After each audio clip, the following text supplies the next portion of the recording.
This is happening in heaven right now. So if someone you loved has died, this is part of their experience. It's not all of it, but this is part of their experience. And as the angels have taken you into God's presence, you have your faculties, your feelings, your thoughts. You know what happened in the past. And here's where you're at, chapter 4.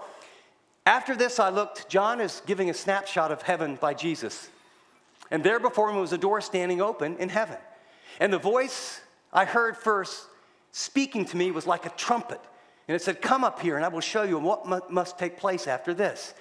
At once I was in the Spirit, and there before me was a throne in heaven with someone sitting on it. And the one who sat there had the appearance of jasper and carnelian, and a rainbow resembling an emerald encircling the throne. And surrounding the throne were 24 other thrones, and seated on them were 24 elders. They were dressed in white, and they had crowns of gold on their heads. And from the throne came flashes of lightning and rumblings and peals of thunder. And before the throne, 7 lamps were blazing. Is there a word that seems to be repeated so far? Throne, throne, throne. What do people do from thrones? They rule.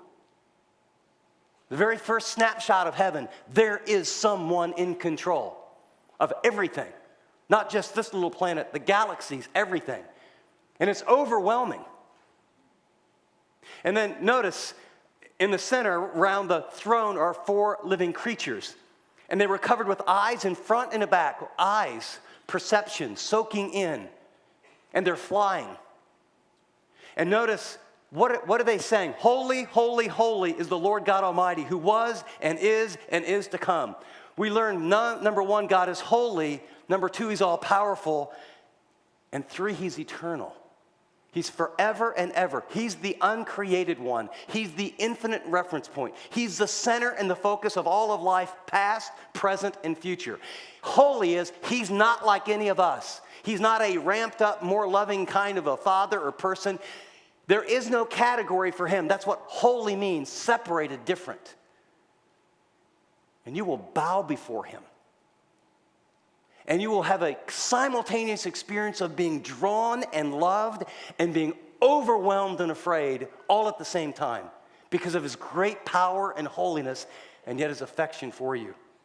Whenever the 4 living creatures give glory and honor and thanks to him who sits on the throne and to him who lives forever, the 24 elders would fall down before him, and they sit on the throne and they worship him who lives forever and ever. And then something happens about their life and what they did and what they achieved. And I don't know if you've ever gone to like a special party or something is for someone that you kind of know.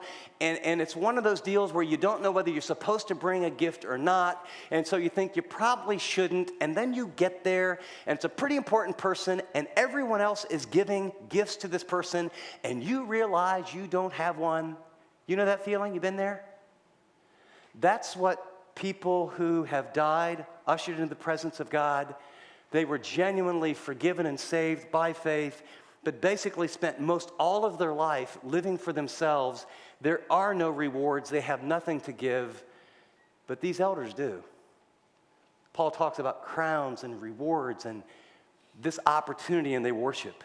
Skipping down to chapter 5, there's something else in the center of the throne. Verse 6, then I saw a lamb looking as if it had been slain, standing in the center of the throne, encircled by the 4 living creatures and the elders. And he had 7 horns and 7 eyes, which are the 7 spirits of God, sent out into all the earth. And he came and he took this scroll from the right hand of him who sat on the throne.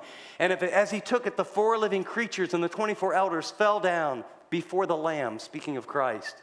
Each one had a harp, and they were holding golden bowls full of incense, and this was the prayers of the saints. And now they sing, and the picture of Jesus at the center of the throne, at the center of worship, who opens these scrolls. You are worthy to take the scroll and to open its seals, because you were slain, and with your blood you purchased men for God. Where from? America? No. Every tribe, language, people, and nation. You have made them to be a kingdom and priests to serve our God. And notice the future. And they will reign on where? Earth. This is a worship service. This is amazing. And then they're going to say, worthy is the Lamb who was slain to receive power and wealth and wisdom and strength and honor. And there's this worship service. I want you to know, bam, heart attack. Angels, usher, presence of God. Awareness, you get it. You come before, and there's a throne, and you are overwhelmed. And then as you read this more carefully, there's thousands and then tens of thousands of angels, and anything you ever thought about God gets clarified. And he is holy, and he's majestic, and he's awesome, and he's powerful. And you recognize thrones are where people rule, and every ounce of where you ruled your own life and I ruled mine, every ounce of where you had responsibility that this has got to be that way and I'm going to make this or that happen, all of that just gets faded out, and you realize, I had some responsibility. I am now in the presence of the one who is the ruler over all, who is sovereign and holy. And there's a level of beauty that's breathtaking and a level of power that causes you, and apart from your relationship and being covered with the blood of Christ and being forgiven, you're in absolute awe and ecstasy at the same time. And that's part of what happens, but that's not all of heaven. That's what's happening right now.